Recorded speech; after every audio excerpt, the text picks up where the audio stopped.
na to guys, fiesta. And syempre magluluto tayo ng kare-kare. So ito pala yung gagamitin naming peanut butter. So kung napapansin nyo, unsweetened yan guys. And meron na tayo ditong sibuyas, bawang. May alamang na rin tayo. And sitaw. May pechay na rin. Ayan. And syempre hindi mawawala dito yung talong tsaka yung puso ng saging. Kaya naman simula na tayo. So, ito yung pata namin, pinakuluan na namin. Siyempre, hindi ko pa nga nalalabas yan. So, gagamitin natin yung mamaya yung sabaw niya sa kare-kare natin. So, yan guys, uunahin natin. Magigisa muna tayo ng alamang. So, yan guys, lagay tayo ng kaunting bawang and sibuyas.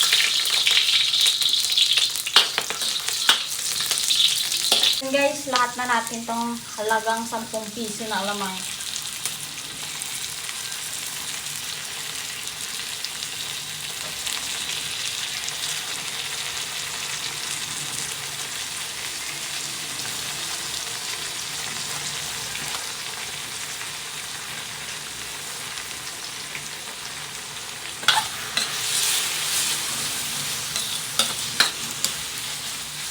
Ito guys, lalagay na natin yung pinakuloang pata. Yan, gisa-gisa muna natin sa gulay.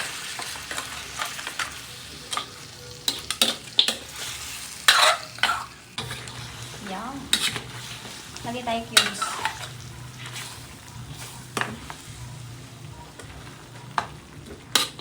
Yan guys, maglalagay tayo 2 beef cubes. Yan. Okay, hayaan muna natin ulit. Tsaka tayo maglalagay ng atsuet. So, ayan guys, kung napapansin nyo, malapot-lapot. So, ilalagay na natin yung atsuete natin. Wow. Post natin lahat.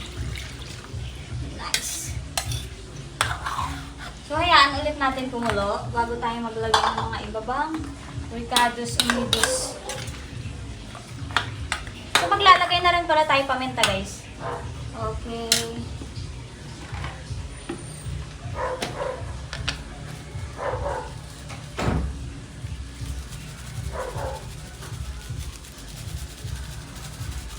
Ayan.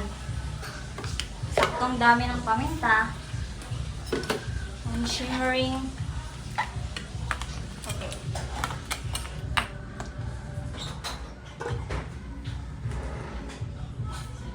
So yun guys, kung napapansin nyo kulong-kulo, ilalagay na natin yung puso ng saging.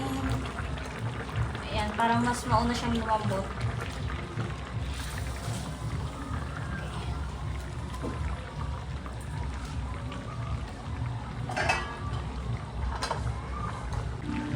So yan guys, kung napapansin nyo, malambot na yung puso ng saging natin, which is lalagay na natin yung tubig na pinakuluan ng pata. Ayan.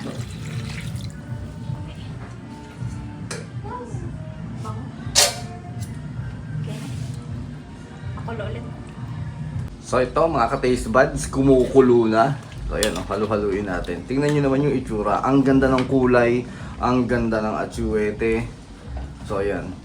And then, ngayon naman lalagyan na natin itong talong at saka sitaw. Mamaya natin ilalagay yung pechay. Madali lang naman kasing maluto yun. So, ganito yung style ng pagluluto namin ng kare-kare. Hindi namin hinihiwalay ng pakulo o ng luto yung mga gulay. Yung iba kasi ganun yung ginagawa. So, para kasi sa amin, hinahalo namin dito yung mismong gulay na para pati yung gulay malasa. So, ayan. Hayaan muna ulit natin ito na kumulo. Pagkulo nito, lagay natin yung peanut butter. So yan guys, lalagay na natin yung peanut butter. Wow.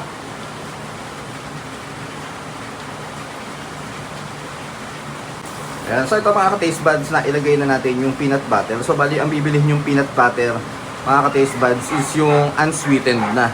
O kaya para mas sure, tanongin nyo na lang sa tindera o tindero kung ano yung peanut butter na pang kare-kare. Kasi baka mamaya mailagay yung peanut butter is yung pang palaman.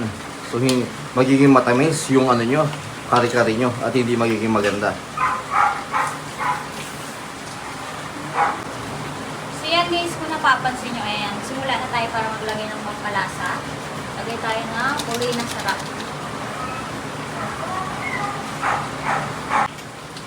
So yan guys, lagay na natin yung pechay. So ito mga ka-taste buds, kung napapansin nyo, ganito na yung itsura ng ating pechay. So ibig sabihin yan, pwede na natin yung haluin. Yan. Ay grabe, napakaganda ng luto, napakasarap ng lasa, napaka-natural. Di ba? So ganda lang kasimple magluto ng, ang tawag dito, ng kare-kare. So bali yung ginamit nga pala namin dito is pata ng baboy.